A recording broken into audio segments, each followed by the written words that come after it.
Salut tout le monde et bienvenue au podcast Les vraies affaires zéro bullshit. Ici Roch Cholette. J'étais accompagné de Bobo, il vient de se lever, merci d'être là. Et quelle belle journée encore aujourd'hui. Je veux vous parler de deux sujets. Aujourd'hui, je suis allé avec ma mère pour la vaccination, je vais vous parler de cela. Mais avant, je vais vous parler du point de presse de Christian Dubé en lien avec le délestage, les opérations qui n'ont pas été réalisées, puis le plan de match, etc. J'ai pas mal de choses à vous raconter là-dessus. Mais tout d'abord, je vous réinvite à vous procurer notamment nos produits dérivés, les vraies affaires zéro bullshit. Comment vous faites? Vous allez sur le site web de notre chaîne YouTube qui s'appelle lesvraiesaffaires0bullshit.com et dans la section boutique, vous pouvez accéder donc à tous les produits, que ce soit des tasses comme celle-là, il y a deux modèles de tasses, des casquettes, toutes sortes de choses, des gilets, bon, toutes sortes de choses à notre logo, avec notre logo. On vous livre ça à domicile. Il n'y a rien de compliqué là-dedans. Bon, ça, c'est la première chose. N'oubliez pas, je vous le dis tout le temps, ça fait notre affaire si vous partagez le podcast, si vous commentez le podcast, si vous aimez, like le podcast, tout ça, c'est très bien. Puis inscrivez l'indice que je vais vous donner à la fin du podcast dans la section commentaires, puis vous pourriez gagner 100 $ dimanche. On fait tirer ça dimanche. Bon. Aujourd'hui, cette semaine, notre commanditaire vedette, c'est Inco, qui est un revendeur de cartouches d'encre. On sait qu'il y a beaucoup d'utilisation d'imprimantes à la maison par les temps qui courent, avec le télétravail, etc. Donc, je vous encourage à encourager cette entreprise. Et si vous utilisez le code ROCK15, vous allez avoir 15 % de rabais sur vos achats. Bon, OK, toutes sortes de choses à vous raconter aujourd'hui. Docteur O'Patterney, oui, il est sous-ministre adjoint au ministère de la Santé, mais avec Christian Dubé, le ministre de la Santé, on donnait un point de presse concernant le plan de match pour récupérer les opérations pas réalisées en temps de pandémie. Je commence par la fin. Je n'ai pas été impressionné. En fait, pas pantoute. C'est pas un plan de match qu'on nous a donné.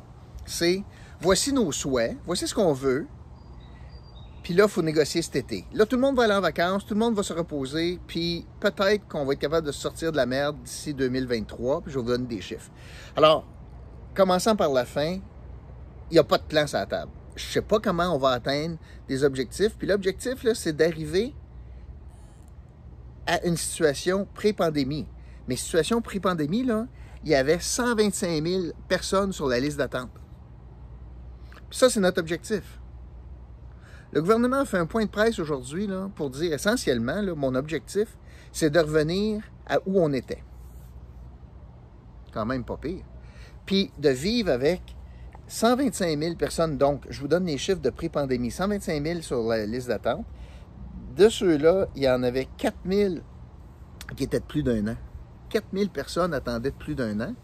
Puis il y en avait 21 000 qui attendaient depuis plus que 6 mois. 21 000 de plus que 6 mois, puis 4 000 plus qu'un an. Fait que ça, c'est l'objectif presque avoué du gouvernement de revenir à cela. On est aujourd'hui dans une situation, parce que là, qu'est-ce qui est arrivé depuis le début de la pandémie? On a modéré les opérations, on a fait du délestage, mais il y en a quand même qui se sont fait opérer, puis il y en a qui se sont rajoutés. Mais dans ceux qui se sont rajoutés, il faut comprendre qu'il y a eu moins de visites à l'hôpital, les gens ont eu peur d'aller à l'hôpital, moins consultés, etc. Fait que ça, là, il y a eu une chute de 24 % de consultation. Fait que le chiffre que je vais vous donner, c'est pas le vrai chiffre. Il y a du monde qui aurait besoin d'une opération puis qui ne sont pas allés consulter parce qu'ils ne sont pas sur la liste d'attente. Alors, aujourd'hui, le chiffre, là, on est passé de 125 000 à 145 000. 145 000 personnes sur la liste d'attente. Rajoutez-en un 5 000, par exemple, là-dedans, pour des gens qui ne sont pas allés consulter. Bon, Bubble qui s'énerve. 145 000 qui sont sur la liste d'attente aujourd'hui. Il y en a 19 000 de plus d'un an, 47 000 plus que 6 mois. Puis l'objectif du gouvernement, c'est d'opérer tout le monde en dedans de 6 mois. On est loin de la coupe aux lèvres.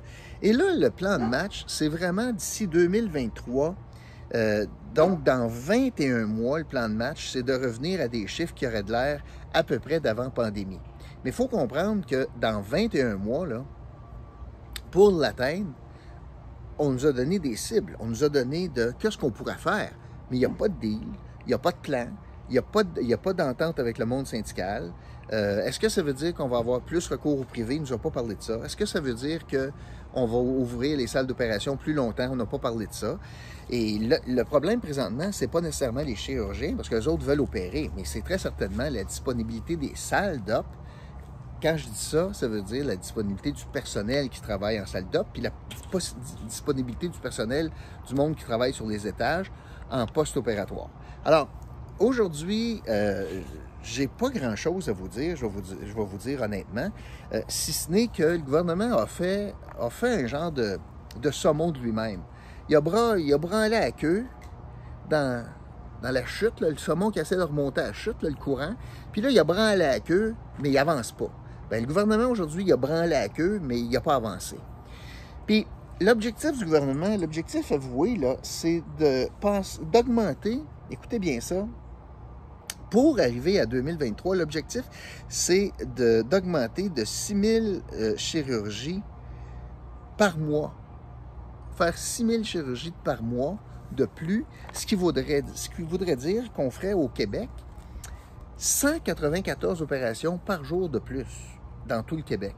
Je ne sais pas si c'est réaliste.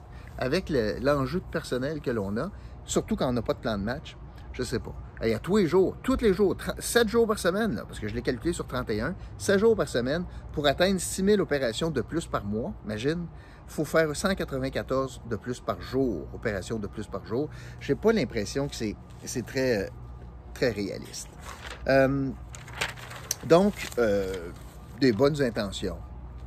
Comme en campagne électorale, je veux diminuer le temps de délai à l'urgence. On a oublié ça. Je veux donner un médecin de famille à tout le monde. On a oublié ça. Moi, ça doit faire pas loin de, je sais pas, moi, 600 jours que j'attends mon appel pour un médecin de famille. J'en ai pas. J'ai pas eu d'appel. Alors, c'est un autre coup de couteau, coup d'épée dans l'eau. Puis là, évidemment, on va blâmer la pandémie. La pandémie est responsable de tout au Québec. Absolument tout. Alors, aujourd'hui, il est fin, il a un beau sourire, il fait des jokes, il rit, Christian Dubé, le ministre de la Santé. Mais aujourd'hui, un point de presse, à mon sens, très, très faible, parce qu'on n'est pas capable de donner espoir à quelqu'un qui est sur la liste d'attente pour une opération. On n'est pas capable de dire, toi, là, ça va être dans 6 mois, puis on donne un blitz, puis j'ai utilisé des ressources externes, puis le secteur privé, puis je vais donner des primes, puis si... Non, rien de ça. C'est, on va prendre l'été pour y penser, on va s'asseoir avec le monde, on va jaser, etc. Alors, juste pour terminer sur la question de la pandémie, sur la question des opérations liées à la pandémie, là, tous ceux qui disaient « Ah, c'est pas pire qu'une grippe, puis c'est pas grave, puis... » Moi, je me souviens pas que la grippe a occasionné des retards importants en opération. Il y a d'autres raisons, c'était pas la grippe. Là, la pandémie, là, avec tout ce que ça a occasionné dans le réseau de la santé, bien, le résultat des courses, c'est ça, là. 145 000. Avez-vous pris l'ampleur de mon chiffre, là? Il y a 145 000 Québécois qui sont sur une liste d'attente pour une chirurgie. Ça, c'est du monde qui souffre, là. C'est du monde avec des vrais problèmes de santé. Puis là, ils ont passé à travers tous les cerceaux, là. Il y avait un problème. Ils sont allés voir un médecin, peut-être, ou à l'urgence. Puis là, ils ont essayé peut-être quelque chose avec des médicaments. Ils sont retournés voir en spécialité. Puis là, ça veut dire que c'est pas ultra urgent, parce que les ultra urgents, on les a passés. Mais c'est fatigant. Les remplacements de hanches, je suis pas capable de me bouger, j'ai mal tout le temps. Ah, t'attends, puis prends des pilules, puis tu sais, tu visites le chirurgien, puis essaye d'y parler au chirurgien. Bonne chance. Fait que c'est du vrai monde qui ont du vrai mal, là, qui attendent 145 000 Québécois. Il y en a 19 000 de plus qu'un an. Ça fait 1 an et plus qui attendent. 19 000 personnes, c'est beaucoup. Puis on n'a pas eu la répartition régionale, mais ça veut dire qu'il y en a combien en Outaouais? Tu sais, il y en a une gang. Et 47 000 de plus que 6 mois.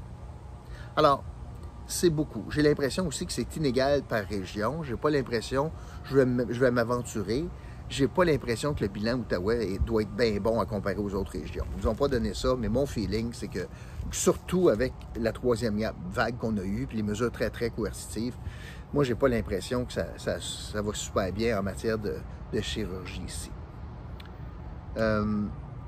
Donc, la pandémie a eu un vrai effet, pas juste sur du monde qui ont attrapé la COVID, mais sur du monde qui ont eu un impact à cause de la COVID. Puis ces 145 000-là, bien, ce sont des exemples frappants de cette situation-là.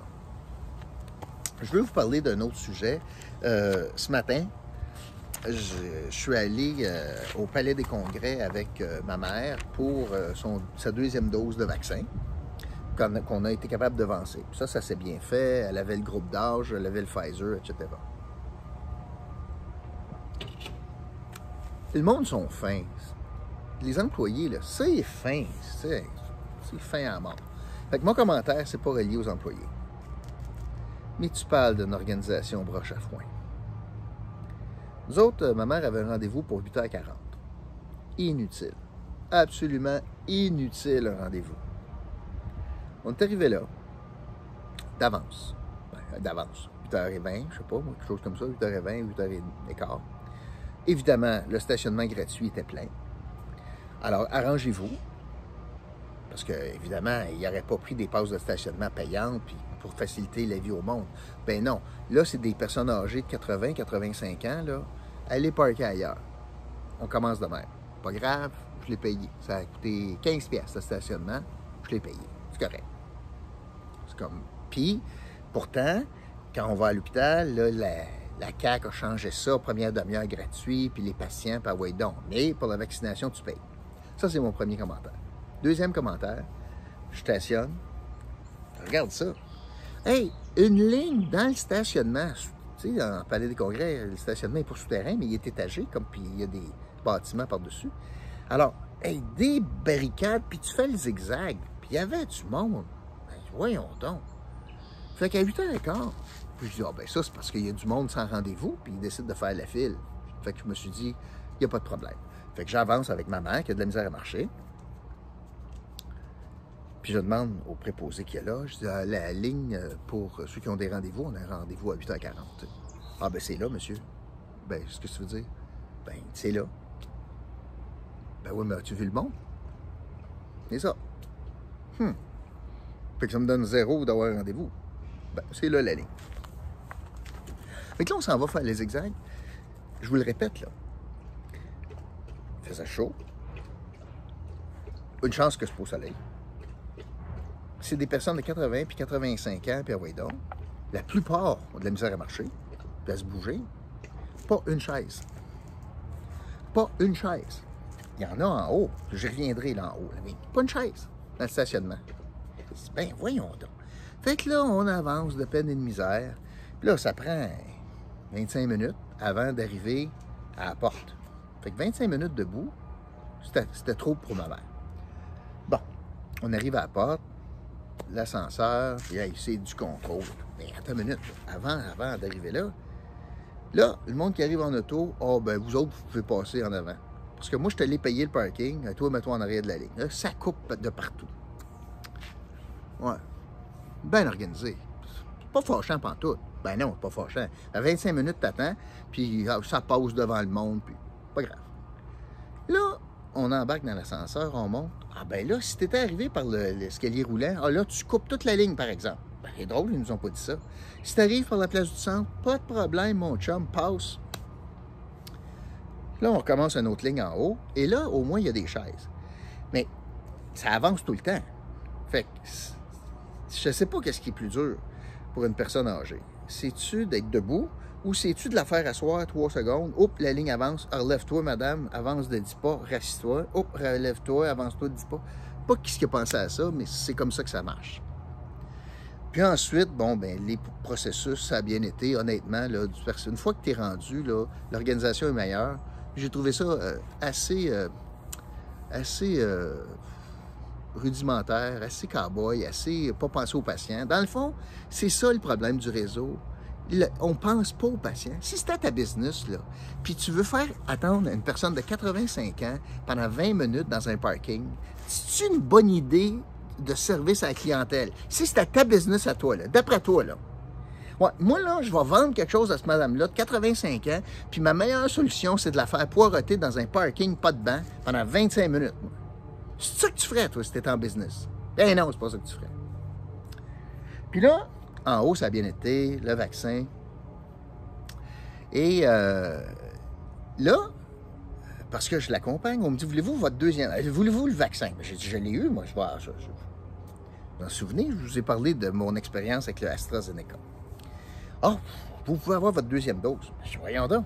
Ah oui. Alors là, aujourd'hui, j'ai eu ma deuxième dose d'AstraZeneca. Ça a bien été. Puis je l'ai eu au Palais des Congrès, alors que la première dose, c'est pas là que je l'ai eu. Alors, ça, c'est contraire à tout ce qu'on s'est fait expliquer. Je suis pas dans mon groupe d'âge. La première fois, on m'a pas offert de me vacciner. Pourquoi pour ma deuxième? Fait que, tu sais, il y a du mou dans la poulie, là. Tu sais, les règles sont pas... On peut pas suivre les règles, c'est bizarre. Je suis pas capable d'avoir de fil de conducteur. Puis là, faut-tu que j'annule mon rendez-vous? Là, c'est contradictoire parce que je n'ai un au mois d'août, puis la machine l'annulera pas ou elle va l'annuler. En tout cas, c'est de l'improvisation. Alors, aujourd'hui, j'avais 3 commentaires. C'est de l'amateurisme, puis on se balance du client quand on est fait poireauter en bas.